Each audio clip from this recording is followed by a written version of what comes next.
ఆ షర్జీల్ ఇమామ్ ఏం మాట్లాడాడో కిరణ్ రిజిజు ఆయన వీడియో షేర్ చేశారు. మన అందరం గనక కలిసినట్టయితే చికెన్ నెక్ ని భారత్ నుంచి కట్ చేయొచ్చు అన్న ఏదైతే స్టేట్మెంట్ ఉందో, మేము గనక ఈసారి వచ్చినట్టయితే మీ ప్రభుత్వం ఉండదని బెదిరిస్తున్నాడు. ఒక అమ్మాయిని తన బ్యాగ్ లో, తన ప్రైవేట్ పార్ట్ లో లాఠీ గుచ్చాడు ఒక అతను. తర్వాత అది చాలా క్లియర్ గా క్యాప్చర్ అయింది. మీరు ఏదైతే ఒక అమ్మాయిది చేశారని అన్నారో, సిజేపీ తరఫున వాదిస్తున్న అభిషేక్ మను సింఘ్వి వాళ్ళు మాట్లాడినవి ఏమీ రాలేదు. ఒక పోలీసుని కత్తితోని ఎలా పొడిచారంటే he could not stand up. విద్యార్థులు కదా వీళ్ళందరూ, కత్తులు ఎక్కడి నుంచి వచ్చాయి? మనం ఎవరి మీద ఇన్వెస్ట్ చేసాము, ఈ ఎంప్లాయీ మనం అనుకున్నట్టుగా రిజల్ట్స్ రాలేకపోయాడు అని వాళ్ళు భావిస్తే ఇంకో కొత్త క్యాండిడేట్ వచ్చే అవకాశం ఉన్నాడు. ఎవరండి? పీకే. ఓకే, ప్రశాంత్ కిషోర్. యువత రాజకీయాల్లోకి రావాలనడం ఓకే, కానీ వాళ్ళకి పదవులు ఇచ్చేయాలి. They should lead extremely dangerous. అనుభవం వయసుతోనే వస్తుందా? కొంతమందికి 56 వచ్చినా రాదు, అది వేరే సంగతి. I don't want to talk about that. Yes, నేను ఆయనే అన్నా 100%. నాకు అప్పుడు మోదీ గారి మీద విపరీతంగా కోపం వచ్చింది. యాక్చువల్గా మన భారతీయులు తెలుసుకోవాల్సిందే, అది కమ్యూనిస్ట్ ఐడియాలజీ ఎప్పుడూ సక్సెస్ అవ్వలేదు. భారత్ బ్రిక్స్ లో one of the important nation.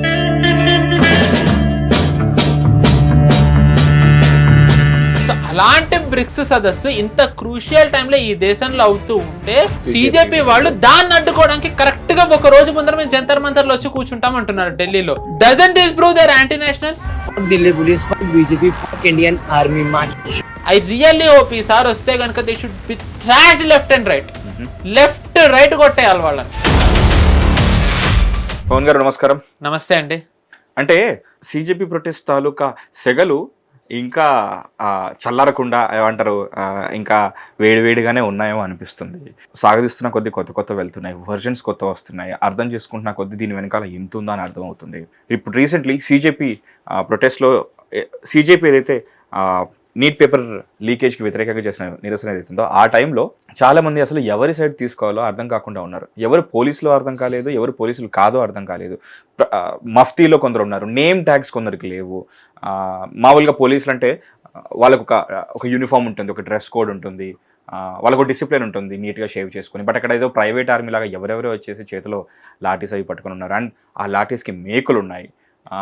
తర్వాత తెలిసింది ఏంటంటే కొందరు పోలీసులు మెటా గ్లాసెస్ వాడారు టు రికార్డ్ వాళ్ళ ముందు జరుగుతుంది ఏంటో అని చెప్పేసి, రికార్డ్ చేయడానికి మెటా గ్లాసెస్ వాడారు అని చెప్పేసి చాలా రకాలుగా. ఐ థింక్ ఒకప్పుడు ప్రొటెస్ట్ శాంతియుతంగా జరిగేది, అహింస పద్ధతిలో జరిగేది, హంగర్ స్ట్రైక్స్ ఇవి చూసాము. బట్ ఈ రకమైన ప్రొటెస్ట్ సిజేపీ ప్రొటెస్ట్ ఏదైతే ఉందో అది చాలా విషయాలకి, చాలా కొత్త దారులకి, కొత్త మాడ్యూల్స్కి ఒక బేస్ లాగా తయారైంది. సో దీనికి సంబంధించిన ఇన్వెస్టిగేషన్ ఇంకా జరుగుతుంది. అండ్ వాదనలు ప్రతివాదనలు ఇంకా జరుగుతూనే ఉన్నాయి. సో ఆ రోజు లాఠీస్కి ఎందుకు మేకులు పెట్టుకున్నారు, ఎందుకు పెట్టుకోవాల్సి వచ్చింది, పెట్టుకున్న వాళ్ళు ఎవరు, పెట్టుకున్న వాళ్ళు అసలు పోలీసులైనా, వాళ్ళకి ఏమైనా ఆర్డర్స్ ఇచ్చారా, ఏంటి దీని వెనకాల ఫ్యాక్ట్స్ ఏంటి, ఇప్పుడు ఏవైతే బస్ట్ అయ్యాయో దాని గురించి చెప్పండి. సో అంటే మామూలుగా నేను లాస్ట్ టైం మన డిస్కషన్ అని నేను పివి గారితో చెప్పాను అనుకుంటా. అటల్ గారికి ఆయన ఇచ్చిన ఒక సజెషన్, నీ మీద ఎప్పుడన్నా ఎవరన్నా ఆరోపణలు చేస్తే వెంటనే రియాక్ట్ అవ్వకు, ఆఫ్టర్ సమ్ టైమ్ 90% అవి డైల్యూట్ అయిపోతాయి వేరే వన్. సో సిజేపీ ప్రొటెస్ట్ అయినప్పుడు రాహుల్ గాంధీ కానివ్వండి, విపక్షంలో ఉన్న వాళ్ళు కానివ్వండి, రకరకాల వాదనలు చేశారు. మేకులు ఎలా పెడతారు కర్రలకి, కర్రలతో మేకులతో కొడతారా, అది ఇది ఎక్సెట్రా ఎక్సెట్రా అన్నీ చెప్పారు.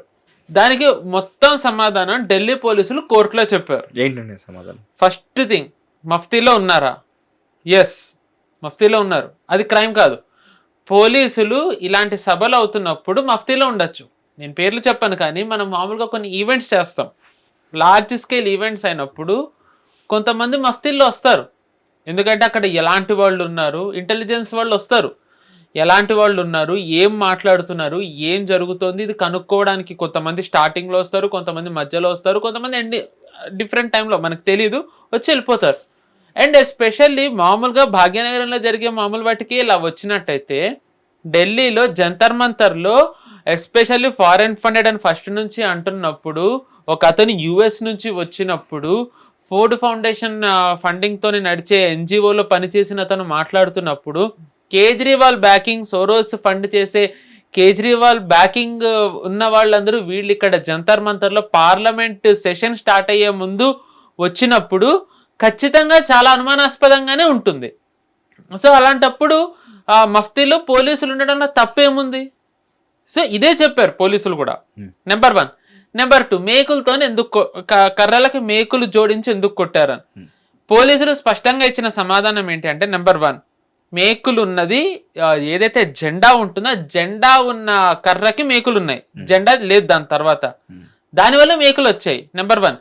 నెంబర్ 2, ఆ మేకులతో కొడుతుంది ఎవరైతే ఉన్నారో అసలు వాళ్ళు పోలీసులే కాదు. పోలీసులు మేకులు ఉన్న కర్రలతోని కొట్టలేదు అని కోర్టులో స్పష్టంగా చెప్పారు. నెంబర్ 2. నెంబర్ 3, ఏవైతే వీడియోస్ చూపిస్తున్నారో ఆ వీడియోస్ అన్ని 1-sided వీడియోస్ అని వాళ్ళు చెప్పారు. ద మోస్ట్ ఇంపార్టెంట్ నెంబర్ 4, పోలీసులని మాబ్ లించింగ్ చేద్దాం అనుకున్నారని అన్నారు. జస్ట్ ఇమాజిన్, పోలీసులని మాబ్ లించింగ్. మీరు దేశ రాజధానిలో పనిచేసే పోలీసులని కెమెరాలు ఉన్నప్పుడు ఒక గుంపు గుమికూడి చుట్టుముట్టేసి వాళ్ళని చంపాలనుకున్నారంటే వీళ్ళు ఎంత బరి తెగించున్నారు, వీళ్ళు ఎంత ఎక్స్ట్రీమ్కి వెళ్ళాలనుకున్నారో ఇదొక ఉదాహరణ. అంటే వాళ్ళు ఎంత కోరుకున్నా సరే వాళ్ళ మెయిన్ ఏమేంటి అంటే ఒకళ్ళు ప్రాణం పోవాలి. వీళ్ళ వైపు సిజేపీ వైపు ఎవరైతే ఉన్నారో వాళ్ళ ప్రాణం పోవాలి. కొన్ని వాట్సాప్ చాట్స్ కూడా సర్క్యులేట్ అయ్యాయి. Of course we don't know అవి నిజం అవునో కాదో, కానీ ఒక్కళ్ళన్నా పోవాలి అని. బట్ గివెన్ యుఎస్ మోడల్ కాబట్టి బంగ్లాదేశ్లో కానివ్వండి, ట్యూనీషియాలో కానివ్వండి, నేపాల్లో కానివ్వండి, ఎక్కడైనా ఒకళ్ళ ప్రాణం పోవడంతో గన్ను పేలడంతోనే మొదలైంది. ఎవరో ఒకరు సమిధులు అవ్వాలి. ఎస్, ఎందుకంటే దాని నుంచే కదా ఇంకా అందరికి ఆవేశం వచ్చి ఇంకా కట్టాలు తెంచుకునేది. సో బట్ అది జరగాలి. అది జరగనప్పుడు ఏం చేయాలి? వీళ్ళని రెచ్చగొట్టాలి. ఆబ్వియస్లీ ఇప్పుడు పోలీసుని చుట్టుముట్టి లించ్ చేసినట్టయితే అది నిజంగానే లా అండ్ ఆర్డర్ ఇష్యూ అవుతుంది కదా. దాని తర్వాత ఏం జరుగుతుందో ఎవరికి తెలుసు? సో వీళ్ళు అది చేద్దాం అనుకున్నారా? And the most important thing, పోలీసులు లాఠీ చార్జ్ మీరు చేశారా చెయ్యలేదా అంటే అన్నారు లాఠీ చార్జ్ చేశాం. ఎస్, కానీ వెరీ మైల్డ్ లాఠీ చార్జ్ చేశాం. ఎందుకు చేయాల్సి వచ్చిందంటే అసలు జంతర్ మంతర్ దగ్గర ఉన్న వీళ్ళకి ఆ రోజు అనుమతి లేదు పార్లమెంట్ వైపు రావడానికి. అనుమతి లేకుండా వీళ్ళు ఎందుకు అటువైపు? మేము చాలా చెప్పాము, స్పీకర్లలో మేము చెప్పాము రావద్దని. దాని తరువాతే మేము లాఠీ చార్జ్ చేయాల్సి వచ్చింది, దాని తర్వాత పెల్లెట్ గన్ వాడాల్సి వచ్చిందని అన్నారు పోలీసులు. అంటే ప్రతి ఒక్క విషయంలో ఈ సిజేపీ వాళ్ళు అప్రజాస్వామికం అని కూడా అనలేను, కానీ ఒక అనార్కిస్ట్, అంటే దేశంలో అలజడి సృష్టించే ఒక విధ్వంసపు మూక ఎలా అయితే పనిచేస్తారో సిజేపీ వాళ్ళు అలాగే పనిచేశారని ఢిల్లీ పోలీసులు చెప్పకనే చెప్పారు. అండ్ ఇదంతా ఒక ఆస్పెక్ట్ అయితే, ద మోస్ట్ ఇంపార్టెంట్ ఆస్పెక్ట్ ఇంకొకటి ఏంటి అంటే, కేంద్ర మంత్రి కిరణ్ రిజిజు గారు, parliamentary affairs minister and minority minister, ఆయన ఒక జాతీయ ఛానల్కి ఇచ్చిన ఇంటర్వ్యూలో స్పష్టంగా ఢిల్లీ పోలీసులను సపోర్ట్ చేశారు. లాఠీ చార్జ్ ఎందుకు చేయకూడదు ఇలాంటి మాబ్ ఉన్నప్పుడు అని. అంతేకాకుండా ఏ షర్జీల్ ఇమామ్ని అయితే వీళ్ళు పొగిడారో, షర్జీల్ ఇమామ్ని విడుదల చేయాలని చెప్పి ఈ సిజేపీ సభలో జంతర్ మంతర్లో వీళ్ళు పెట్టారో, ఆ షర్జీల్ ఇమామ్ ఏం మాట్లాడాడో కిరణ్ రిజిజు రీట్వీట్ ఆయన వీడియో షేర్ చేశారు. మనందరం గనక కలిసినట్టయితే చికెన్ నెక్ని భారత్ నుంచి కట్ చేయొచ్చు అన్న ఏదైతే స్టేట్మెంట్ ఉందో ఆ స్టేట్మెంట్ని కిరణ్ రిజిజు గారు పెడితే, షర్జీల్ ఇమామ్ బ్రదర్ అది మిస్కోటెడ్. షర్జీల్ ఇమామ్ సెసెషన్ అంటే దేశాన్ని ముక్కలు చేయాలని అనుకోలేదు, ట్రాఫిక్ జామ్ చేయాలనుకున్నాడు. అండ్ లా అంటే తనకి కూడా కోర్టులో హక్కులు ఉన్నాయి, అధికారాలు ఉన్నాయి, తనకు అవన్నీ కావాలని చెప్పి అడుగుతున్నాడు. దేశాన్ని ముక్కలు చేయాలనుకున్న వాళ్ళ కుటుంబం ఇంకా ఇక్కడ బయట తిరుగుతోంది. అండ్ వాళ్ళు ఒక టెర్రరిస్ట్ని వాళ్ళు రైట్స్ అడుగుతున్నారంటే మనది అంటే ఎలాంటి వ్యవస్థ ఉంది, ఎలాంటి వాళ్ళు ఇక్కడ గొడవలు చేశారు, అలాంటి వాళ్ళకి ఎలాంటి వాళ్ళు ఇక్కడ సిజేపీ వాళ్ళు మద్దతు ఇచ్చారో నిన్న కోర్టులో మాట్లాడింది కిరణ్ రిజిజు గారు మాట్లాడింది దాంతో ప్రస్ఫుటంగా మనకు అర్థమైంది. It is very clearly established CJP was nothing but an anarchist mob that wanted to create anarchy in the nation. అంతకంటే ఇంకా వేరేది ఏమీ లేదు. మీరు సిజేపీది మనం దీని నుంచి మాట్లాడుతూ ఇంకొక ఎక్స్టెన్షన్ వెళ్ళినట్టయితే సిజేపీ వాళ్ళు ఇప్పుడు వచ్చారు. నిన్న సౌరవ్ దాస్ మాట్లాడుతూ మేము ఒప్పుకోమని అంటున్నాడు.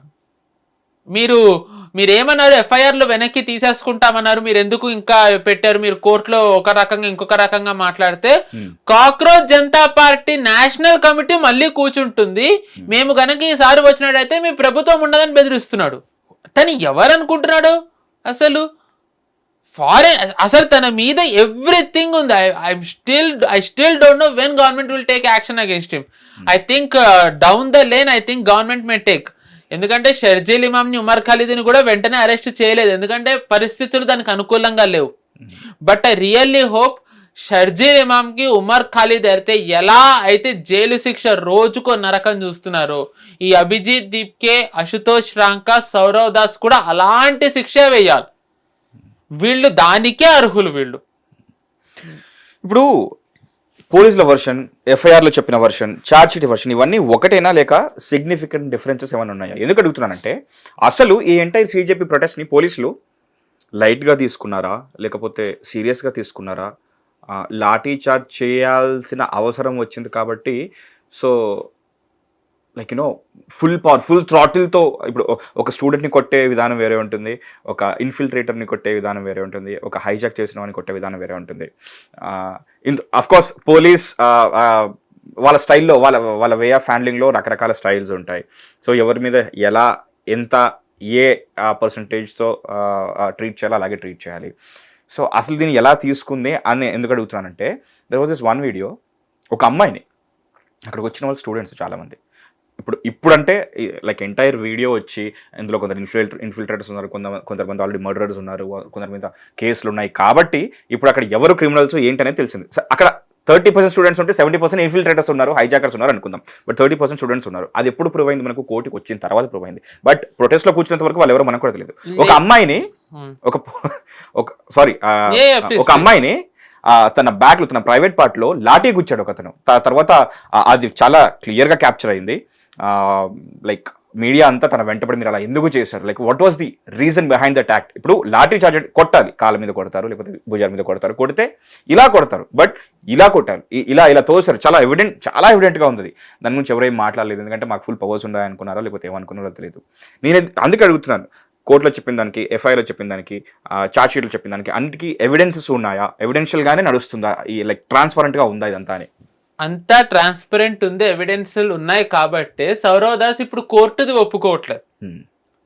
అండ్ నెక్స్ట్ మీరు అడిగారు పోలీసులు ఫస్టే అంటే లైట్ తీసుకున్నారా అని.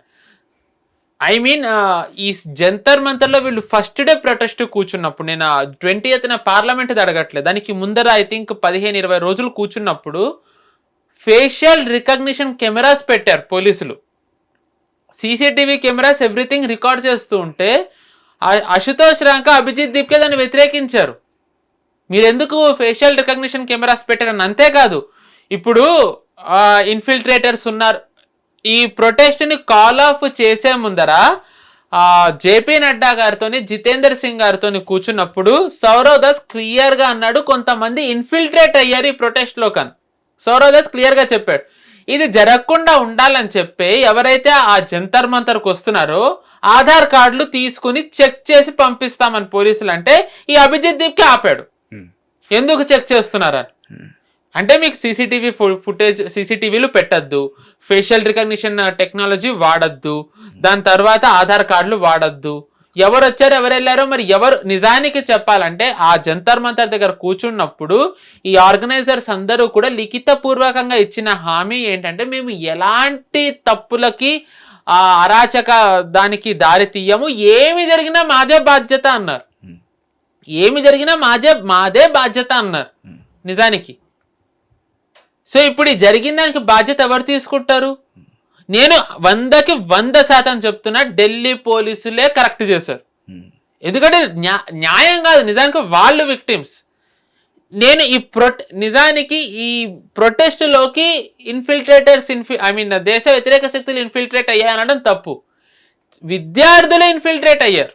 ఇన్ఫిల్ట్రేట్ ఇన్ ది సెన్స్ తెలియకుండా విద్యార్థులు మీరు అన్నట్టుగా 30% ఉంటే 70% మంది నిజంగానే ఇన్ఫిల్ట్రేటర్స్ ఉన్నారు. ఎందుకంటే కొన్నాట్ పోలీస్ స్టేషన్లో డ్యూటీకి జాయిన్ అవ్వడానికి ఒక పోలీస్ వస్తే ఆయన అక్కడ డ్యూటీలో లేరు, ఆయన యాక్షన్ చేయలేదు, ఆయనదేమీ లేదు, ఆయన చంపాలని అనుకున్నారు మాబ్. ఆయన కాపాడింది పోలీసులు కాదు, అక్కడ ఉన్న స్పెషల్ టాస్క్ ఫోర్స్ కాదు, అకాలీదళ వల్ల ఇంపాసిబుల్, అక్కడ ఉన్న స్టూడెంట్స్ కాపాడారు. ఈ క్లియర్ కట్ వీడియో ఉంది, స్టూడెంట్స్ కాపాడారు. మీరు ఏదైతే ఒక అమ్మాయిది చేశారని అన్నారో కోర్టులో నిన్న దాని గురించి సీజేపీ వైపు నుంచి కానీ సీజేపీ తరఫున వాదిస్తున్న అభిషేక్ మను సింఘ్వి వాళ్ళు మాట్లాడినవి ఏవీ రాలేదు. మరి అది నిజమైనట్టయితే వీళ్ళు పెట్టాలి కదా. పోలీసుల్లో ఒకళ్ళు మొన్న వీళ్ళ పిల్లలు ఫ్యామిలీ మెంబర్స్ వచ్చి ప్రెస్ మీట్ పెట్టిన దాంట్లో ఒక పోలీస్ వాళ్ళ ఐ డోంట్ నో డాటరో సన్నో వైఫ్ ఎవరో చెప్పారు, ఒక పోలీసుని కత్తితోని వెనక ఎలా పొడిచారంటే he could not stand up. విద్యార్థులు కదా వీళ్ళందరూ, కత్తులు ఎక్కడి నుంచి వచ్చాయి? పోలీసులే నిజంగా యాక్షన్ తీసుకోవాలి అనుకుంటే ఢిల్లీ పోలీసుల దగ్గర గన్నులు పెట్టచ్చు. ఢిల్లీ పోలీసులకి లీథల్ వెపన్స్ వాడే అధికారం ఉంది, ఎందుకంటే పోలీసులు కదా. ర్యాపిడ్ యాక్షన్ ఫోర్స్ వాళ్ళకి ఆ గన్నులు వాడే అధికారం లేదు, లీథల్ వెపన్స్ వాడలేరు. కానీ ఢిల్లీ పోలీసులు లీథల్ వెపన్స్ వాడచ్చు. కానీ ఆ రోజు ఢిల్లీ పోలీసు దగ్గర ఒక్క లీథల్ వెపన్ లేదు, ఎక్సెప్ట్ స్టిక్ అండ్ వాళ్ళని వాళ్ళు కాపాడుకోవడానికి షీల్డ్, హెల్మెట్ తప్ప వాళ్ళ దగ్గర ఒక్క వెపన్ లేదు. ఎందుకంటే దే న్యూ ఏమన్నా తప్పు జరిగినట్టయితే అందరికీ ఇది చాలా ఏమంటారు డిజాస్టర్స్ కాన్సిక్వెన్సెస్ ఉంటాయని. నేను ఆ జంతర్ మంతర్ జరిగిన తర్వాత రోజు కూడా చెప్పాను, కొంతమంది పోలీసులు ఏదైతే వాళ్ళు ఒక బుల్లెట్ ప్రూఫ్ జాకెట్ వేసుకున్నారో దాన్ని లాగేసుకున్నారు, షీల్డ్ లాగేసుకున్నారు, హెల్మెట్ లాగేసుకున్నారు, వాళ్ళ స్టిక్ లాగేసుకున్నారు. ఇమాజిన్ వాళ్ళ దగ్గర లీథల్ వెపన్ గన్ను ఉంటే గన్ను లాక్కుంటే పరిస్థితి ఎలా ఉండేది. అందుకే వీళ్ళు ఇప్పుడు ఎఫ్ఐఆర్లు నమోదు చేయొద్దంటున్నారు, ఎఫ్ఐఆర్లు వెనక్కి తీసేసుకోవాలన్నారు. 2873 హిస్టరీ షీటర్స్ ఉన్నారని తెలిసిన తర్వాత కూడా ఎఫ్ఐఆర్లు ఎలా వెనక్కి తీసుకోవాలి? ఎఫ్ఐఆర్ వెనక్కి తీసుకోకపోతే మళ్ళీ జంతర్ మంతర్కి వచ్చి కూర్చుంటామని అంటున్నాడు సౌరవ్ దాస్ నిన్న.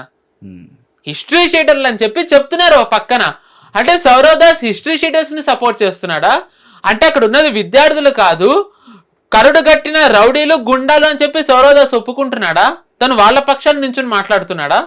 ఎవరి పక్షం? తను నిజంగా విద్యార్థుల పక్షాన్ని నించుని మాట్లాడుతున్నట్టయితే జార్ఖండ్ లో జరుగుతున్న దానికి ఎందుకు వెళ్ళలేదు జార్ఖండ్కి?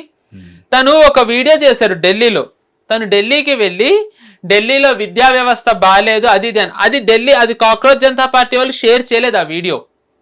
అంటే ఢిల్లీలో స్కూల్ వ్యవస్థ చాలా దారుణంగా ఉంది ఇది అని చెప్పని. కానీ తనకి తర్వాత తెలిసింది ఏంటంటే ఇదంతా ఆపు వాళ్ళు చేసిన ఘనకార్యం అని తెలిసింది. అందుకని తను ఆ వీడియో అప్లోడ్ చేయకుండా అక్కడి నుంచి వెళ్ళిపోయాడు.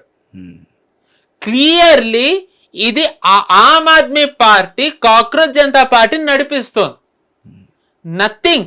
ఎందుకంటే వచ్చే ఏడాది పంజాబ్ ఎన్నికలు ఉన్నాయి. ఆపుకి ఇది ఇప్పుడు చాలా కష్టకాలం, ఎందుకంటే 5 ఏళ్లు పాలించిన తర్వాత ప్రజా వ్యతిరేకత ఎంతో కొంత ఉంటుంది.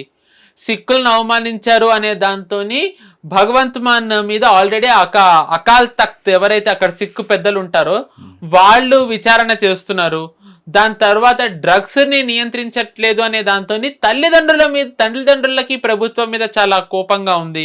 సో ఇలాంటి రకరకాల విషయాలతోని ఆపు ఒక రకంగా కష్టమైన పరిస్థితిలో ఉంది. సో ఇప్పుడు ఆమ్ ఆద్మీ పార్టీ ఇది వరకు ఢిల్లీలో ఉండేది, ఇప్పుడు పంజాబ్లో ఉండేది, ఇప్పుడు పంజాబ్లో మాత్రమే ఉంది. ఇమాజిన్ పంజాబ్లో ఓడితే ఇంకా ఆమ్ ఆద్మీ పార్టీ అస్తిత్వం, ఈ రోజు టీఎంసీ అస్తిత్వం ఏదండి?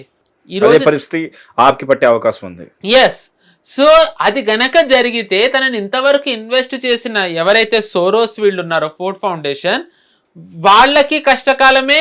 ఇంత పెట్టి నువ్వేం చేశావు వాళ్ళు ఇతని మీద కూడా ఒత్తిడి తేవచ్చు.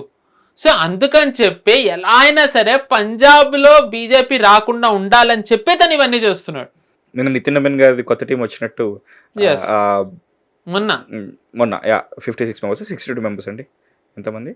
ఐ థింక్ 60 అనుకుంటా, 62 ఎంతో ఉన్నారు వాళ్ళ కొత్త మెంబర్స్ వచ్చినట్టు. ఎందుకంటే ఎందుకు ఈ 62 మెంబర్స్ కొత్తగా వచ్చారో, ఎందుకు సోషల్ మీడియా ఎవరైతే చూసుకుంటారో వాళ్ళందరూ తీసేసినట్టు, రేపొద్దున మీరు అన్నట్టు డీప్ స్టేట్ సోరోస్ వీళ్ళందరూ ఫండ్ చేసి ఆమ్ ఆద్మీ పార్టీని ఎవరైతే రిప్రజెంట్ చేస్తున్నారో Arvind Kejriwal garu you couldn't prove yourself అని చెప్పేసి ఇంకో కొత్త క్యాండిడేట్ని రేపొద్దున మళ్ళీ దింపుతారంటారా?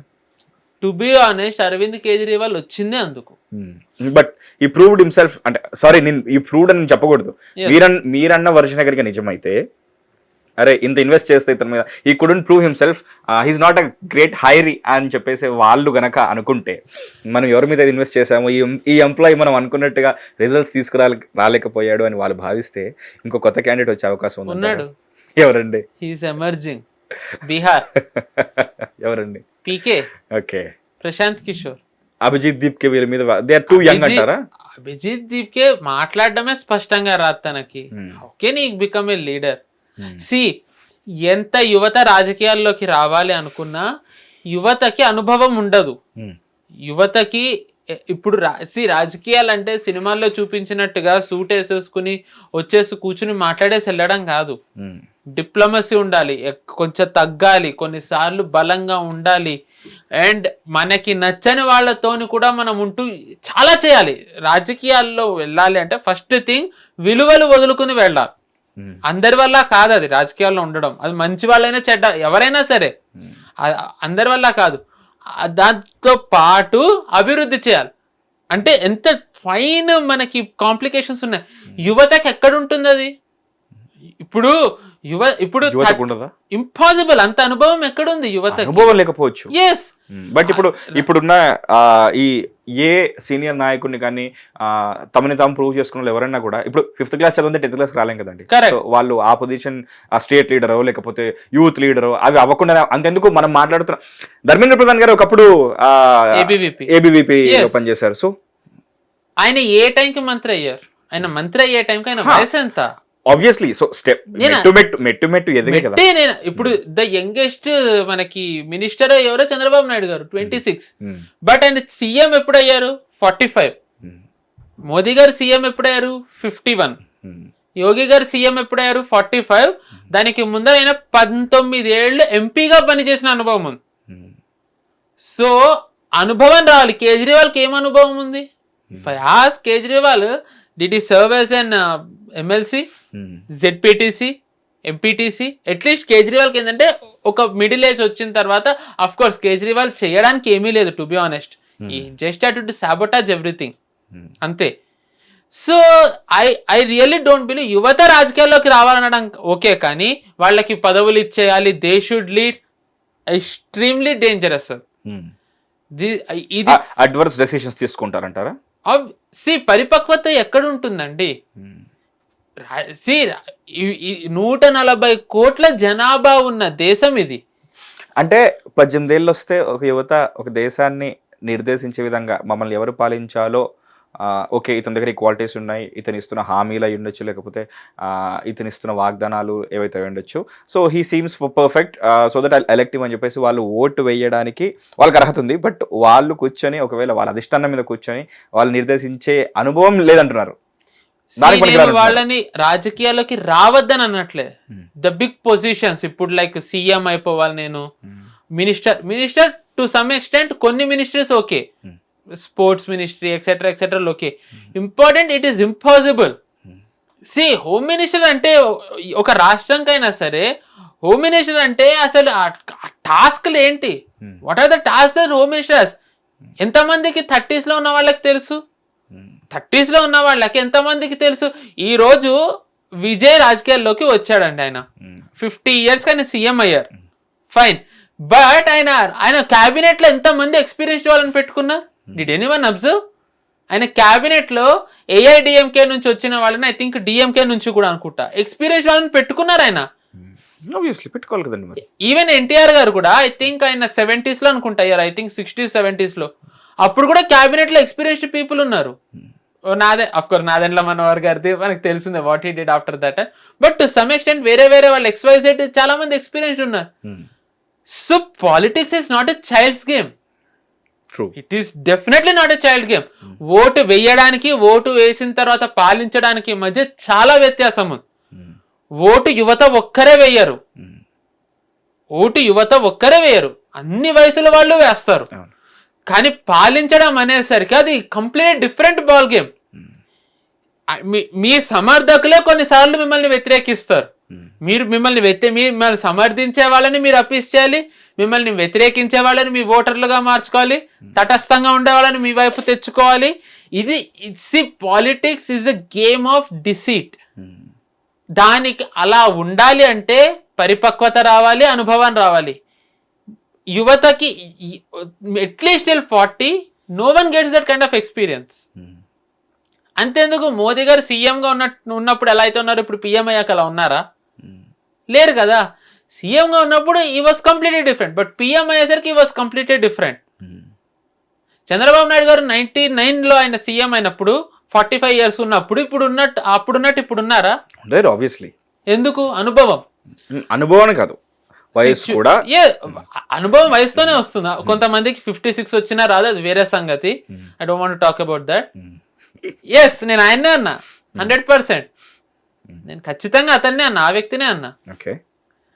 సో అలాంటి అపరిపక్వంగా అంటే మెంటల్లీ అన్స్టేబుల్ పీపుల్ ని పక్కన పెడితే రాజకీయాల్లోకి రావాలి, but only at some point after gaining experience మాత్రమే వాళ్ళకి బాధ్యతలు రావాలి. This is my personal opinion.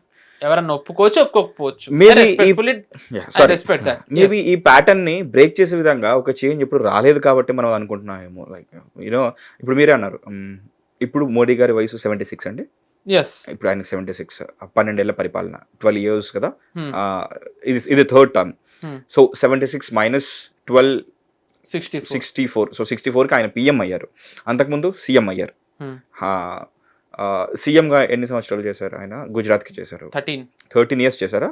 So 13 years. So 62 minus ఇంకో 13 వేసుకుందాం. So he says was 51. So okay, 50 is that maybe milestone age అనుకుంటానండి చాలా మందికి. యూనో వాళ్ళ లైఫ్ని ఒక పొజిషన్కి అంకితం చేసేసిన తర్వాత అది అటైన్ అవ్వడానికి లైక్ యూనో మనసావాచ కర్మన ప్రొవైడెడ్ రిజల్ట్స్ చూపించి అండ్ ఆ పొజిషన్ని ఆ థ్రోన్ మీద కూర్చోవడానికి మేబీ మైల్ స్టోన్ ఏజ్ ఏమో. బట్ యాక్చువల్లీ 50 అనేది మైల్ స్టోన్ ఏజ్. ఆ ప్యాటర్న్ అలా వచ్చింది కాబట్టి అనుకుందాం. ఏజ్ అనేది ఒక ఫ్యాక్టర్ ఉంటుంది. Maybe we didn't try anyone who is in their 30s. సరే, సినిమాలో చెప్పినట్టు భరత్ అనే సినిమాలో చూసినట్టు మహేష్ బాబు గారి ఏజ్లో లాగా ఒకరిని ట్రై చేయలేదేమో. I heard about Zohran Mamdani. ఎందుకు నవ్వారు మీరు? చెప్పండి. Zohran Mamdani young, I think he was in his 30s అనుకుంటా, 30s or 40s. New York mayor అయ్యారు, first ever Muslim mayor, that too non American. I mean బయట నుంచి వచ్చి అక్కడ అఫ్ కోర్స్ అమెరికన్ సిటిజనే, బట్ పైగా Muslim mayor. And he proved himself. And మన దగ్గర సర్వేలు అన్నట్టే వాళ్ళ దగ్గర కూడా సర్వేలు ఉండేవి. ఆ సర్వేలో లాస్ట్లో ఇప్పుడు మనం ఎలాగైతే ఇప్పుడు డిఎంకే ఏఐడిఎంకే వీళ్ళిద్దరు కొట్లాడుకుంటే టీవీకే వచ్చి మొత్తం చీల్ చేసి మొత్తం తీసుకున్నట్టు మన రీసెంట్లీ జరిగిన ఇంకో ఎలక్షన్లో బీజేపీ ఎలాగైతే పోయిందో అలా జోరాన్ మమ్దాని ఎలాగైతే న్యూయార్క్ ఇస్ లైక్ ఇప్పుడు మనకి financial capital, richest city. Exactly. So ఇండియాకి ముంబై ఎలాగో అమెరికాకి న్యూయార్క్ అంత ఇంపార్టెంట్ ప్రపంచానికి. అండ్ అందుకే ట్రంప్ సపోర్టర్స్ ఎక్కువగా అక్కడ ఎందుకుంటారో మనకు తెలుసు. ఎంతమందికి క్యాపిటలిస్టిక్ క్యాపిటల్ అది లిటరలీ చెప్పాలంటే. సో అక్కడ చేంజెస్ కనిపిస్తున్నప్పుడు వై డోంట్ వి న్యూయార్క్ York, but they choose someone కదా, లైక్ యునో చూసింగ్ అంతే. What change did he bring? ఇంకా టైం ఉంది కదండి. How long it's been? Hardly last September అండి. I did a video about it అప్పుడు last September. ఇది August, 1 year కూడా అవ్వలేదు. Approximately 1 year అయింది. న్యూయార్క్ కూడా కాదండి, 11 months. వినాయక చవితి టైం లో అనుకుంటాను. Exactly 10 months. New York standard of living ఇది పొలిటీషియన్ బ్లెండర్స్ ప్రైడ్ లో ఒకటి ఉంటుంది, men will always be men అని అన్నట్టుగా. Sorry for using that code. Politicians ఎక్కడన్నా పొలిటీషియన్స్ అనడానికి మన జోరాన్ మమ్దాని ఏదో డస్ట్ బిన్ సంథింగ్ అంటే ఆటోమేటిక్ గా జనరేట్ అయ్యేది తను లాంచ్ చేస్తున్నట్టుగా పెట్టాడు తను. నేను న్యూయార్క్ లో చేస్తున్నానంటే ఫార్మర్ మేయర్ ఎరిక్ ఆడమ్స్ అని అతను, అది నేను ఆల్రెడీ నేను చేసింది నువ్వు పెడుతున్నావని చెప్పి తను లాంచ్ చేసింది పెట్టాడు. సో మన దగ్గర కూడా శిలాశాసనాలు శిలాఫలకాలు ఒకరు స్టార్ట్ చేస్తారు, కానీ ఓపెన్ చేసేది ఒకటి టిమ్స్ ఉందండి. టిమ్స్ ఇప్పుడు మొన్న ఓపెన్ అయింది. పొలిటీషియన్స్ ఎక్కడైనా పొలిటీషియన్స్ ఎక్కడున్న బ్లెండర్స్ ప్రైడ్ నిజానికి ఇది కూడా పెట్టచ్చు ఒక example. But on serious note, New York standard of living before and after, నేను బిఫోర్ అంటే ప్రీ కోవిడ్ అంటున్నా, pre Covid post Covid in the last 1 year ఒకసారి చూడండి. దాని తర్వాత నేను ఇంకేం మాట్లాడాను, అదొక్కటే నేను ఇంకా that itself says in capitalist మీరు ఏదైతే అన్నారో many capitalist are moving out of New York. They are considering to move out of New York. ఎందుకంటే ఇతను ఇచ్చే సోషలిజం పాలసీస్ వల్ల. ఇప్పుడు ఉద్యోగం ఇచ్చేవాళ్ళు అతని పార్టీని కొంచెం పక్కన పెట్టేద్దాం. లైక్ యూనో సరే, ఒక పార్టీతో మనం ఎలక్ట్ అయినప్పుడు సిద్ధాంతాలు ఎలాగో ఉంటాయి. ఇప్పుడు బీజేపీ కూడా తమ సిద్ధాంతాలను ఎప్పుడూ వదులుకోదు, అందుకే అది బీజేపీ. అలాగే ఏఐడిఎంకే తీసుకున్నా, డిఎంకే తీసుకున్నా, మన అసదుద్దీన్ ఓవైసీని తీసుకున్నా సరే, పార్టీ పరంగా అయితే మన సిద్ధాంతం అనుకోండి, దాన్ని మీరు ఎవ్వరు, ఎందుకంటే పార్టీ కన్నా ఎవరు గొప్ప కాదు. ఈవెన్ మోదీ గారు గొప్ప కాదు, అమిత్ షా గారు గొప్ప కాదు, నితిన్ నవీన్ గారు కూడా గొప్ప కాదు. బట్ యాక్చువల్లీ మైండ్ సెట్ పరంగా సరే, ఆయన సోషలిస్ట్, అక్కడి పార్టీ అలాగుంది. బట్ హీస్ యంగ్, చదువుకున్నాడు, ఏదో చేంజ్ తీసుకోవాలనుకున్నాడు. లాస్ట్ పొజిషన్ నుంచి మేయర్గా ఎలక్ట్ అయ్యాడు. Non citizen, like non American, of course అమెరికనే, బట్ అక్కడ స్పీషీస్ కాదు. బట్ ఐడియాలజీ పరంగా చేంజ్ తీసుకురావాల్సిన వాళ్ళ పరంగా, లైక్ కొత్త నీరు పాత నీరు అంటారు కదా, ట్రై మీ అనే విధంగా ఏదో ఒక అతను నమ్మారు కాబట్టే కదా, like people funded him, people నమ్మి ఓటు వేయడంలో తప్పు లేదు. బట్ దాని తర్వాత రిజల్ట్ ఏంటి? నేను అంటున్నా, మీరు కొట్టండి, are capital is considering to move out of New York. ఉద్యోగం ఇచ్చేవాళ్ళు గనక అక్కడ నుంచి వెళ్ళిపోతే ఉద్యోగాలు ఎక్కడి నుంచి వస్తాయి? ఉద్యోగాలు ఎక్కడి నుంచి వస్తాయండి? See America, I'm I pro American? No, నేను ఎప్పుడు అంటే ప్రో భారత్. బట్ అమెరికాలో గ్రేటెస్ట్ ప్రెసిడెంట్స్, నేను అనేది వరల్డ్ వార్ టైం నుంచి గనక చూసుకుంటే, one of the greatest presidents of all time ఎవరు అంటే FDR, Franklin D Roosevelt. I think మన వాళ్ళు చదివేరా లేదో, అంటే తనకి paralysis, so wheelchair. So అది ఆయన మొరాల్ దెబ్బతింది అసలు. అదే ఐ మీన్ ప్రెసిడెంట్ గా ఆయన కంటెస్ట్ చేయక ముందరే ఆయన హీ బికెమ్ పెరాలిటిక్.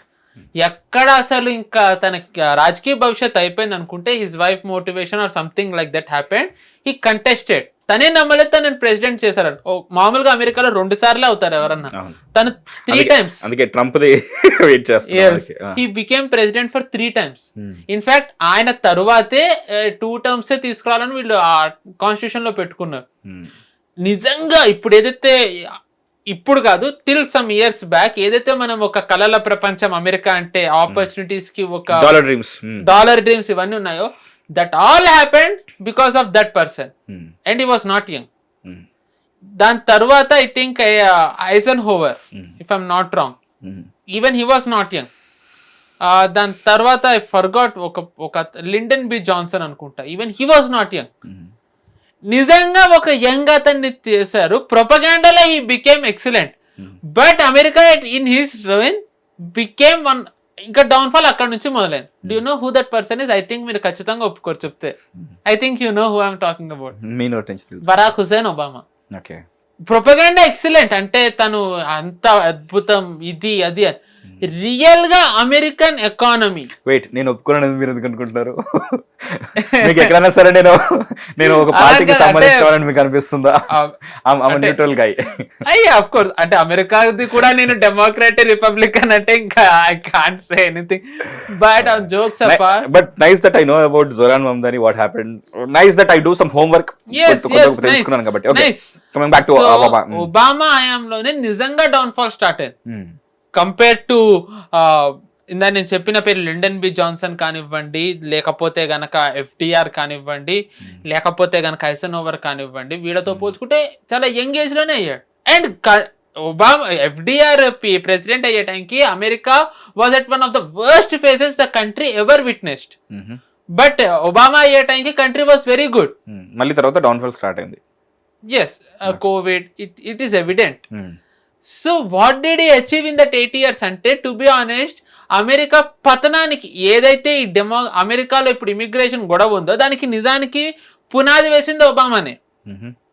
బట్ అవన్నీ రాకుండా ఒబామా ఏంటంటే ఎక్సలెంట్, అంటే ఈ సినిమా వాళ్ళతో కలిపి they created a propaganda that Obama was one of the best అని. బట్ ఈవెన్ అమెరికన్సే Obama one of the best అని నమ్మరు. సర్వేలు మీరు ఇందాక చెప్పారు కదా, open that survey, is Obama one of the greatest అని అంటే, is not even there in top 10. Okay, is not even there in top 10. Definitely not top, definitely top 5 అయితే 100% లేడతాను.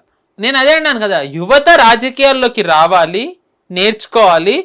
అట్ సమ్ పాయింట్ మాత్రమే బాధ్యతలు ఇవ్వాలి. When everyone feels like they have got enough experience to take up a mantle. అది నా వ్యక్తిగత అభిప్రాయం. So అంతేందుకు నేను నా పర్సనల్ ఎక్స్పీరియన్సే చెప్తా. 2021లో బెంగాల్ ఎలక్షన్స్ ఓడిన తర్వాత బీజేపీ కార్యకర్తల్ని కానివ్వండి, హిందూస్ని కానివ్వండి, విపరీతంగా అసలు వాళ్ళ మీద జరగని అత్యాచారం లేదు. అసలు టు బి ఆనెస్ట్ చెప్పాలంటే ఈ టైంలో ఈ దేశంలో మెజారిటీ వాళ్ళు వాళ్ళు వదిలేసి వేరే చోటకి పలాయనం అవ్వాల్సి వస్తుందని నేను అనుకోలే. నేను నా కళ్ళతో చూశాను అది. నాకు అప్పుడు మోదీ గారి మీద విపరీతంగా కోపం వచ్చింది. I couldn't understand his silence. నాకు అర్థం కాలేదు అప్పుడు. But in the span of 5 years నేను న్యూస్ చదివిన దాన్ని బట్టి, నాకు నేర్పిన దాన్ని బట్టి, నేను నేర్చుకున్న దాన్ని బట్టి, ఈ 5 ఏళ్ల అనుభవంలో నాకు అర్థమైంది ఏంటి అంటే, Modi garu not reacting at that time was one of the right decisions. Although it sabotaged his party, it was one of the right. So నా ఏజ్ అంటే నేను ఏజ్ చెప్పకూడదని కాదు, but I was quite young. 5 years అంటే, so 5 years లో I learned. So even in 30, so learning age ఇది. రాజకీయాల్లో రాజకీయాల్లో ఎప్పుడు లెర్నింగే, but at least till 40s it is a very big Gamble to give a big position. నేను again చెప్తున్నా, big position అనేది ఖచ్చితంగా ఒక వయసు వచ్చిన తరువాతే ఇవ్వాలి. Are you should be a very good ఏమంటారు పబ్లిక్ రిప్రజెంటేటివ్. ఇప్పుడు నేను ఇందా చెప్పినట్టుగా యోగి ఆదిత్యనాథ్ గారు 19 years ఆయన ఎంపీగా ఉన్న తర్వాత ఆయనకి ఇచ్చారు. He was just 45 quite young ఆ టైంకి. But 19 years even Chandrababu Naidu గారు సీఎం ఎలా అయ్యారు అనేది పక్కన పెడితే, in that 9 years he did good work as far as I know, at least for Hyderabad. ఎలా అయ్యారండి? I don't want to say, నన్ను ఇన్వాల్వ్ చేయద్దు మహేష్ గారు. But see I don't know, people may agree, I respect everyone's opinion. But యువత ఒక వయసు వచ్చేంత వరకు పెద్ద పెద్ద బాధ్యతలు తీసుకోకూడదు అనేది నా వ్యక్తిగత అభిప్రాయం. లర్న్ రాజకీయంగా బయట తీసుకోవచ్చు వేరే విధంగా. ఒక కంపెనీకి వైస్ ప్రెసిడెంట్ అయిపోవచ్చు, లేకపోతే CEO అయిపోవచ్చు. It depends on board of directors. But అవుతున్న వాళ్ళు ఉన్నారు 35 years. yes billionaires అవుతున్నారు. Indians are very pro at that. yes billionaires అవుతున్నారు. exactly. so again see, company is different from a country. మనం ఆ వ్యత్యాసం కూడా పెట్టుకోవాలి. కంపెనీ వేరు, ఒక సంస్థ వేరు, ఒక దేశం వేరు, ఒక రాష్ట్రం వేరు. కంపెనీ కూడా at the end of the day దేశము రాష్ట్రం తీసే పాలసీస్ మీదే వాళ్ళు ఆధారపడి ఉంటారు. సో రాజకీయాల్లో యంగ్ ఏజ్ లో పెద్ద బాధ్యతలు, I'm not okay with that. మీకు పాలిటిక్స్ మీద ఇంట్రెస్ట్ ఉందా? అందుకే మాట్లాడుతున్నా. ఎప్పుడైనా కంటెస్ట్ చేయాలని మీకు అనిపించలేదు? అస్సలు not at all. I'm not fit. సి నేను పనిచేసిన ఒక ఆయన దగ్గర నాకు ఆయన ఒక కోట్ ఉంది. I always remember that. అంటే it is real inspiring. What you can do అనేది తెలుసా, వాట్ యూ కెన్ డూ అనేది తెలుస్తుందని. నువ్వేం చేయలేవో తెలిస్తే దాని నుంచి నువ్వేం చేయగలవో నీకు అర్థమవుతుందని. ఐఎమ్ నాట్ అంటే నేను మైక్ ముందు నుంచి నాకు మొత్తం దండలు వేసేసి, నాకు బొట్టు పెట్టి, పెద్దలను నాకు చేసుకుని, మా అవ్వాలని ముద్దు పెట్టుకుని, చిన్నోళ్ళని ఎత్తుకుని, పూలమాలలు విగ్రహాల్లో వేసి, నేను I'm not fit for that. I'm not even fit for politics.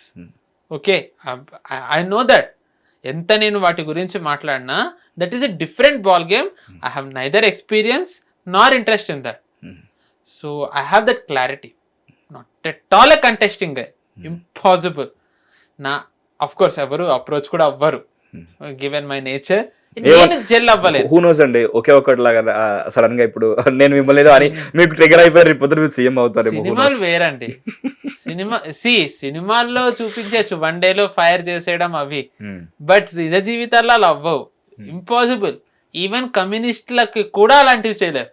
Mao కూడా అంత గ్రేట్ రిసెషన్ చేసిన తర్వాత they had to change their policies from socialism to capitalism.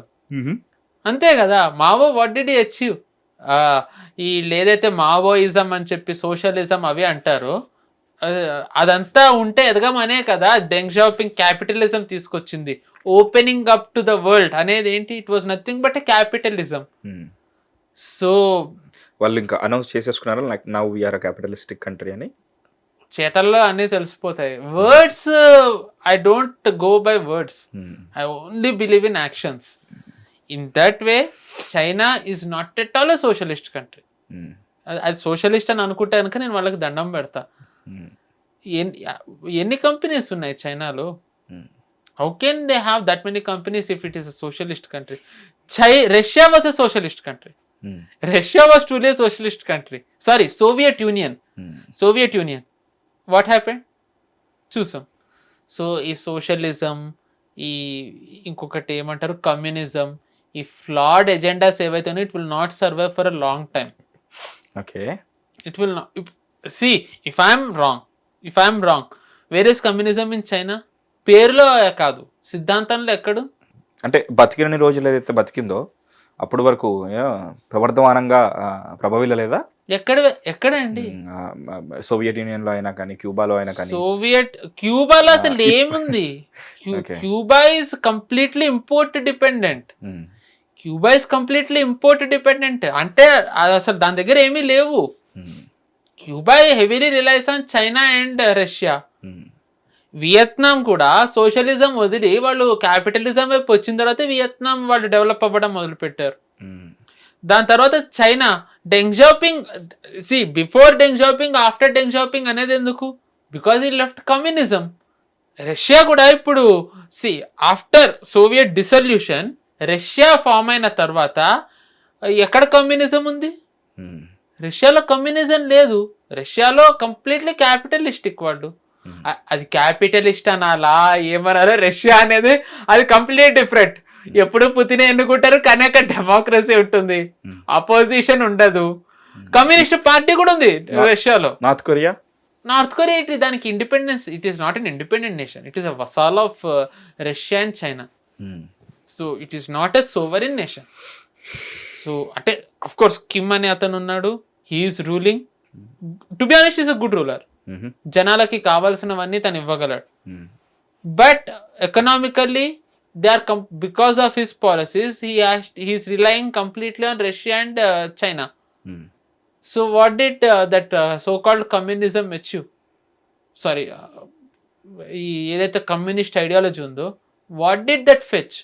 Irony ఏంటంటే, ఏ కమ్యూనిజం అయితే వ్యతిరేకిస్తూ చైనాలో మావోయిజం ఎక్సెట్రా తీసుకొచ్చారో ఆ పార్టీ నుంచి వచ్చిన లీడర్స్ కమ్యూనిస్ట్ పార్టీ అని పెట్టుకుని పేరు, still they are doing all the capitalistic work. నేను అలాగని క్యాపిటలిజం మంచిది అనట్లే. సిద్ధాంతం అనేసరికి you should have clarity what you are following. ఈ world like communist leaders they don't have that. మీరు అన్నారు బతికినంత కాలం రాజులా, బతికినంత కాలం కూడా రాజులా బతకలే. ద వెరీ రీజన్ రాజు వద్దనుకోవడమే కదా వాళ్ళకి కావాల్సింది. నాకు ఒక్కసారి నాకు అనిపిస్తుంది, నాలెడ్జ్ ఇస్ ఎ కర్సన్, నాకు ఎందుకు ఇవన్నీ అర్థమవుతున్నాయి అనిపిస్తుంది ఒక్కసారి నాకు. యాక్చువల్ గా ఎవ్రీవన్ షుడ్ నో అండి. నా ఉద్దేశంలో the very point is we all live in a cocoon. మనకి వరల్డ్ తెలిస్తేనే we will understand how we have to move. నా వ్యక్తిగత అభిప్రాయం అది. సోవియట్ ఎందుకు ముక్కలు అయిపోయింది? ఎందుకంటే జనాలకి కావాల్సిన బేసిక్ ఎమ్యూనిటీస్ ప్రొవైడ్ చేయలేకపోయారు కదా. బేసిక్ ఎమ్యూనిటీస్ లేవు సోవియట్లో. చైనా క్యాపిటలిజం ఎందుకు వెళ్ళింది? ఎందుకంటే జనాలకి నేను తొక్కి పెట్టి నేను ఏమీ ఇవ్వకపోయినట్టయితే ఎప్పుడన్నా ఎదురు తిరుగుతారు. సో నేను వాళ్ళకి ఇవ్వాలి. So I will give opportunities provided they have to. ఎలా అంటే నేను నేతాజీ గ్రేట్ అడ్మైరర్, బట్ నేను ఆయనకి కోట్ చేయకుండా తీసుకోలేను. నేను నీకు ఉద్యోగం ఇస్తాను, నీ స్వాతంత్రం నాకు ఇచ్చే. మే తుమ్మే నౌకరీ దూంగా తుమ్ ముझे तुम्हारा ఆజాదీ దేదో అని. సో అది జరిగింది. So there is no communism. ఈ కమ్యూనిస్ట్ ఐడియాలజీ అనేది ఏదైతే ఉందో it failed each and everywhere. Actually మన భారతీయులు తెలుసుకోవాల్సిందే అది. కమ్యూనిస్ట్ ఐడియాలజీ ఎప్పుడూ సక్సెస్ అవ్వలే. కమ్యూనిస్ట్ ఐడియాలజీతో ఉన్న వాళ్ళు ఎవరూ బాగుపడలే. కమ్యూనిస్ట్ వదిలి బయటకు వచ్చిన కమ్యూనిజం నుంచి బయటకు వచ్చేసిన వాళ్ళే థ్రైవ్ అయ్యారు. ఈ సందర్భంగా నేను రీసెంట్లీ మీకు మనం ఇండిపెండెన్స్ డే విషెస్ చెప్పినప్పుడు కొందరు అన్నోన్ లీడర్స్ గురించి మాట్లాడాం. మనం కొందరి గురించి చెప్తానని చెప్పాను. ఆ రోజు మీకు చెప్పానో లేదు. ఆయన పేరు దర్శి చెంచయ్య. తెలుసా ఆయన గురించి మీకు? You should know look after please welcome back to CJP అండి. సో ఫైనల్లీ లైక్ ఎవరి వాదన కరెక్ట్ అని ప్రూవ్ అయింది, ఎవరి వాదన కరెక్ట్ కాదని ప్రూవ్ అయింది, లేదు ఇంకా ప్రూవ్ అవ్వాల్సిన అవసరం ఉందా, అలా కొనసాగుతుందా? నెక్స్ట్ డిస్కషన్కి ఫేజ్ 2కి వెళ్తాము మనం. ఏం జరగబోతుంది అక్కడ? సిజేపీ వాళ్ళైతే ఖచ్చితంగా ప్రభుత్వాన్ని వాళ్ళు ఒప్పుకోవట్లేదు. ప్రభుత్వం ఏదైతే చెప్తోందో, పోలీసులు ఏవైతే చెప్తున్నారో, ఎందుకంటే దే ఆర్ గెటింగ్ ఎక్స్పోజ్డ్. నేను ఇందా చెప్పినట్టుగా వాళ్ళు మాకు లిఖిత పూర్వకంగా హామీ ఇచ్చారు, మేము 1 డేనే ఉంటాము, గొడవలు చేయము ఎక్సెట్రా అని. బట్ అవన్నీ బ్రేక్ అయ్యాయి. సో సౌరవ్ దాస్ నేను దాన్ని వ్యతిరేకిస్తున్నాడు. నెంబర్ 1. నెంబర్ 2, మన బ్రిక్స్ సదస్సు అవుతోంది ఇక్కడ. I think September 11th 12th ఆ టైంలో ఉంది బ్రిక్స్ సదస్సు. ఇప్పుడు భారత్ బ్రిక్స్ లో one of the important nation.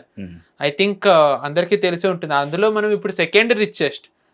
Correct గా బ్రిక్స్ సదస్సు ఢిల్లీలో నిర్వహించే టైంకి సిజేపీ వాళ్ళు మళ్ళీ జంతర్ మంతర్ లో కూర్చుంటామని అంటున్నారు. అంటే క్లియర్, నేను బ్రిక్స్ అనేది అవునన్నా కాదన్నా it is becoming a strong alternative to US established system. Trump మీరు గమనించినట్టయితే 2వ సారి అధ్యక్షుడు అయిన తర్వాత ఫస్ట్ బ్రిక్స్ మీదే పడ్డాడు. నేను బ్రిక్స్ డాలర్ ఒప్పుకోను, బ్రిక్స్ నేను ఒప్పుకోను, బ్రిక్స్ ఫెయిల్డ్ ఎక్సెట్రా ఎక్సెట్రా అన్ని వ్యాఖ్యలు చేస్తూ వచ్చాడు. ఎందుకంటే US knows although Russia, Bharat, China 3 దేశాలకి ఒకళ్ళంటే ఒకళ్ళకి పడకపోయినా డిఫరెన్సెస్ ఉన్నా they are capable enough to bring other nations into BRICS fold. ఇప్పుడు అలాగే సౌదీ వచ్చింది, యుఏఈ ఇలాంటి దేశాలన్నీ వస్తున్నాయి. ఈజిప్ట్ కూడా ఇఫ్ ఐమ్ నాట్ రాంగ్ వచ్చింది, ఇరాన్ వచ్చింది. మీరు ఐరనీ చూడండి, బ్రిక్స్ లో ఇరాన్ ఉంది, యుఏఈ ఉంది. ఇప్పుడు ఇద్దరు ఒకళ్ళ మీద ఒకళ్ళు కత్తులు దూసుకుంటున్న 2 వేరు వర్గాలు ఈరోజు ఇక్కడ ఉన్నాయి. చైనా ఉంది, భారత్ ఉంది. ఈ రోజు వెస్ట్ లోని చాలా దేశాలు కూడా బ్రిక్స్ లోకి రావాలని ఆసక్తి చూపిస్తున్నాయి. యుఎస్ ఏదైతే సూపర్ పవర్ గా ఎమర్జ్ అయిన తర్వాత యుఎన్ అని కానివ్వండి, యుఎన్ఎస్సి అని కానివ్వండి, G20 అని కానివ్వండి, G7 అని కానివ్వండి, ఏవైతే రకరకాల ఒక ఇన్స్టిట్యూషన్స్ క్రియేట్ చేసుకుందో, బ్రిక్స్ దాంట్లో ఒకటి ఛాలెంజ్ చేసే ఇన్స్టిట్యూషన్. సో అలాంటి సదస్సు వెన్ యుఎస్ ఇరాన్ వార్లో దెబ్బతిని ఉన్న తర్వాత ఆ టైంలో ఈ సదస్సుని భారత్ సక్సెస్ఫుల్ గా చేస్తే అది ఖచ్చితంగా ఒక సెట్ బ్యాకే కదా. మనం అందులో ఇలాంటి ఇంటర్నేషనల్ ఈవెంట్స్ చేస్తే మనం ఎంత విజయవంతంగా చేస్తామో G20 ఒక ఉదాహరణ. G20లో మనం కన్సెన్సస్ తీసుకురాగలిగాం. దాని ముందు జరిగిన దాంట్లో యుఎస్, చైనా జాయింట్ డిక్లరేషన్ ఒప్పుకోలేదు, మనం ఒప్పించాం జాయింట్ డిక్లరేషన్కి. కొన్ని ఇయర్స్ నుంచి ఎవ్వరికీ సాధ్యం కానీ ఆఫ్రికన్ యూనియన్ ఇందులోకి వచ్చింది. ఐమెక్ని మనం G20లో మనం ఇంట్రడ్యూస్ చేసాం. It is work in progress now. So అంటే భారత్ వేరు సిద్ధాంతాలు, శత్రువులని కూడా తమ హితం కోసం ఒక్క తాటిపైకి తేగలదు. సో అలాంటి బ్రిక్స్ సదస్సు ఇంత క్రూషియల్ టైంలో ఈ దేశంలో అవుతూ ఉంటే సిజేపీ వాళ్ళు దాన్ని అడ్డుకోవడానికి కరెక్ట్ గా ఒక రోజు ముందర మేము జంతర్ మంతర్లో వచ్చి కూర్చుంటాం అంటున్నారు ఢిల్లీలో. Doesn't this prove their anti nationals? మీకు ఇప్పుడు ఇంత టైం ఉందిగా, రేపు రండి, ఎల్లుండొచ్చు కూర్చోండి, అవతల ఎల్లుండి రండి, మీకు ఇంకా 3 వారాలు టైం ఉంది. ఈ 3 వారాలు వదిలేసి మీరు ఎందుకు సెప్టెంబర్ 10th డేట్ పెట్టుకున్నా? ఒక మీమ్ టెంప్లెట్ ఉంటుంది, let them know uncle, let them know అన్నట్టు, లెట్ ద వరల్డ్ నో అన్నట్టు, లెట్ ద వరల్డ్ నో అని అనుకునే విధంగా ఆ రోజు ఇదే అవుతుంది. ట్రంప్ ఇక్కడికి వస్తున్నప్పుడు సిఏఏ గొడవలు చేశారు. దాని తర్వాత బోరిస్ జాన్సన్ ఇండిపెండెన్స్ డేకి వచ్చే టైంకి వీళ్ళు ఫార్మర్స్ ప్రొటెస్ట్ అంటూ ఖలిస్తానీలు వచ్చారు. అండ్ వరల్డ్కి ఎందుకు తెలియాలి? ఫస్ట్ థింగ్ నాకు వరల్డ్ తెలియాలి అంటే వాళ్ళ దేశాల్లో అంతా బాగున్నాయా? యుఎస్ లో ఇప్పుడు రేషన్ షాప్ లో జొరాన్ ఉందని రేషన్ షాప్ ఓపెన్ చేస్తున్నాడు. అవునా? ఎస్, చాలా మంది అదే పెడుతున్నారు, proud of Indian will be Indian. Just imagine world's richest సిటీలో సో రేషన్ షాప్ ఓపెన్ చేస్తున్నారు. ఈ రోజున యుఎస్ లో ఉన్న వాళ్ళు మెడికల్ వ్యవస్థ కోసం భారత్కు వస్తున్నారు. భారత్ లో మెడికల్ వ్యవస్థ బాగుంది, తక్కువ ఖర్చుకు అవుతోందని యుఎస్ నుంచి. యూకే ఈరోజు అసలు UK, Germany, France, Italy, Spain ఏవైతే so called big European countries ఉన్నాయి, ఎకనామికలీ ఈ రోజు వీళ్ళే చాలా డౌన్ లో ఉన్నారు. వీళ్ళ ప్రజలకు వీళ్ళే న్యాయం చేయలేకపోతున్నారు. యూకేలో 10 ఏళ్లలో 3-4 పిఎంలు మారారు. వీళ్ళు భారత్ మీద వాళ్ళకి ఏం చెప్తారు? వాళ్ళు ఏం భారత్కి చెప్తారు? ఫస్ట్ వాళ్ళు ఎందుకు చెప్పాలి? ఇప్పుడు మనం ఏమన్నా యుఎస్ లో ఇలా జరగాలి, ఇక్కడ ఇలా జరగాలని మనం చెప్తామా? మనం చెప్పం. అలాంటప్పుడు మనం ప్రపంచ దేశాలు ఎందుకు మన అంతర్గత విషయాల్లో కలగ చేసుకోవాలని మనం కోరుకుంటాం? అండ్ వాళ్ళకి ఏం స్థాయి ఉంది, ఏం అర్హత ఉంది? మీరు మీ దేశాల్లో ఏం పీకి పొడిచారని చెప్పి, సారీ ఫర్ ద లాంగ్వేజ్, ఇక్కడ మీరు మాకు చెప్తారు. కోవిడ్ తర్వాత ఇంకా కోలుకోవడం చేత కాలేదు మీకు. మనం కోలుకున్నాం. ప్రతి ఒక్క ఇయర్ కోవిడ్ తర్వాత మనకి ఏదో ఒక ఛాలెంజ్ వస్తూనే ఉంది. డిస్పైట్ దట్ మన గ్రోత్ ఎప్పుడూ ఉంటూనే ఉంది. ఈ రోజు వెస్ట్ ఏమీ గ్రోత్ లేదు, వాళ్ళకి స్టాగ్నెంట్ అయిపోయారు. సో అలాంటి వాళ్ళ కోసం అని చెప్పి ఇక్కడ ఆ వెస్ట్ బ్రిక్స్ సక్సెస్ అవ్వకుండా ఉండాలని చెప్పి CJPని వాడుతుంటే CJP వాళ్ళు బ్రిక్స్ని ఆపాలంటున్నారు. ఐ రియల్లీ హోప్ ఈసారి వస్తే కనుక they should be thrashed left and right. ఖచ్చితంగా చెప్తున్నా, లెఫ్ట్ రైట్ కొట్టేయాలి వాళ్ళని. నిజంగానే కొట్టాలి సార్. వాళ్ళు ఏదైతే కంప్లైంట్లు ఇచ్చారో కంప్లైంట్ నిజం చేయాలి సార్. నేను నిజంగా కోరుకుంటున్నా, they should not be spend nothing at the sake of countries interest. Countries interest is paramount. For that if CJP has to be taken a beating, beat it. Michael Jackson beat it type. Beat it. This is my opinion. I don't want government to spare CJP. They have to face the music. అందులో నాకు ఎటువంటి doubt లేదు. I stand with Delhi police and undoubtedly. Looking at the aggressiveness of the CJP protest which happened actually, which happened already, looking at the aggressiveness of the protest by CJP which happened already, వీళ్ళు ఇది చేస్తారు అని నాకు అనిపిస్తుంది. చేయడానికి already సంసిద్ధం అవుతున్నారు అని కూడా నాకు అనిపిస్తుంది. ఆ మాత్రం అనలైజ్ చేయగలను మీరు చేసినట్టు నేను.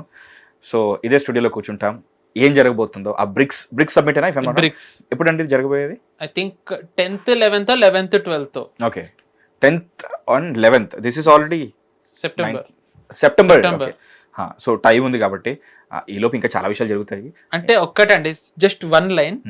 జనరల్ గా ఈ US ఎవరైతే ప్లాన్ చేస్తారో వాళ్ళు రెండోసారి మళ్ళీ అదే మాడ్యూల్తో వస్తే దే విల్ ఫెయిల్. ఫార్మర్స్ వాళ్ళు ఎన్నికల ముందర మళ్ళీ రావాలనుకుంటే దే ఫెయిల్డ్. రెస్లర్స్ ప్రొటెస్ట్ రెండోసారి చేయాలనుకుంటే they failed. So given the history, I really hope ఈసారి వాళ్ళు ఫెయిల్ అవ్వాలని నేను కోరుకుంటున్నా. ఓకే, ఓపెన్ గా. ఇది క్రికెట్ అనాలిసిస్ లా ఉందండి. ఒకసారిగా పొలిటికల్ అనాలిసిస్ నుంచి క్రికెట్ అనాలిసిస్. అంటే ఈ పిచ్ లో ఎవరు కూడా చేసింగ్ లో ఓడిపోయారు, ఇందులో టాస్ ఓడిపోతే చరిత్ర చూసుకుంటే కనుక టాస్ ఓడిపోతే ఇక్కడ అసలు గెలిచిన దాఖలాలు లేవు, అలా చెప్పారు మీరు. బట్ చూద్దాం, ఆ చైన్ బ్రేక్ చేస్తారా, లేకపోతే వాళ్ళ బాడీస్ లో ఏమైనా దెబ్బలు తగిలి ఇంకేమైనా బ్రేక్ అవుతాయా, లేకపోతే ఏంటి, దీన్ని ఈసారి ఎంత ఉధృతంగా చేస్తారు? ముఖ్యంగా ఆ బ్రిక్ సబ్మిట్ ఏదైతే జరగబోతుందో, which is going to happen in September 10th or 9th అని ఏదైతే చెప్పారో, టెంటేటివ్ డేట్స్ ఏదైతే చెప్పారో, ఆ టైంని ముఖ్యంగా చాలా క్రూషియల్ టైంని ఎంచుకొని మరి, ఎందుకంటే అలాంటి టైంలో చేస్తేనే అందరికీ తెలుస్తుంది, అందరికీ తెలియని ఉద్దేశంతోనే చేస్తున్నామని చెప్పేసి వాళ్ళు ఎలాగైతే క్లారిటీ మెయింటైన్ చేస్తున్నారో, ఆ క్లారిటీని గవర్నమెంట్ ఎలా బస్ చేస్తుందో చూద్దాం. ఇక్కడే స్టూడియోలో ఇక్కడే కలుస్తాం మళ్ళీ, తప్పకుండా దాని గురించి కూడా మాట్లాడుకుంటాం. అండ్ సెప్టెంబర్ ఇస్ లైక్ ఇంకా టైం ఉంది, మధ్యలో ఇంకా చాలా రోజులు ఉన్నాయి. అంతవరకు వెళ్తుందా లేదా, ఈ లోపే ఇష్యూ సాల్వ్ అవుతుందా లేదా అన్ని తెలుసుకుందాం. Comment section is open, you can let us know your opinion. And Pavan garu, thanks for coming to hit TV studio. Stay tuned to hit TV. This is Mahesh. Hit TV app, ఇందులో short news, live news, entertainment shows, movies, digital magazines తో పాటు మీ జిల్లా వార్తలను కూడా ఫ్రీగా చూడొచ్చు. ఇంకెందుకు ఆలస్యం, వెంటనే హిట్ టీవీ యాప్ ని డౌన్లోడ్ చేసుకుని ఫ్రీగా ఎంటర్టైన్మెంట్ పొందండి. Hit TV app. Hit TV app. Please download hit TV app. Hit TV app ని ఫ్రీగా డౌన్లోడ్ చేసుకొని ఎంజాయ్ చేయండి. మీకు నచ్చిన ఎంటర్టైన్మెంట్ కోసం హిట్ టీవీ యాప్ ని ఫ్రీగా డౌన్లోడ్ చేసుకొని ఎంజాయ్ చేయండి. హిట్ టీవీ యాప్ ని డౌన్లోడ్ చేసుకుని ఆస్వాదించండి, ఆశీర్వదించండి. ఇంతమంది సెలబ్రిటీలు హిట్ టీవీ యాప్ ని డౌన్లోడ్ చేసుకోండి అని చెప్తున్నారంటే ఎంత మంచి యాప్ ఆలోచించండి. అమెరికా అమెరికా అమెరికా అమెరికాలో చదవాలనుకునే వాళ్ళకి విశ్వసనీయమైన పేరు మన శౌర్య కన్సల్టెన్సీ. UK లో 1 year masters. UK లో 1 year masters. 2 years work permit up to 5 years visa. Contact Saurya Consultancy. Contact 89851 89851.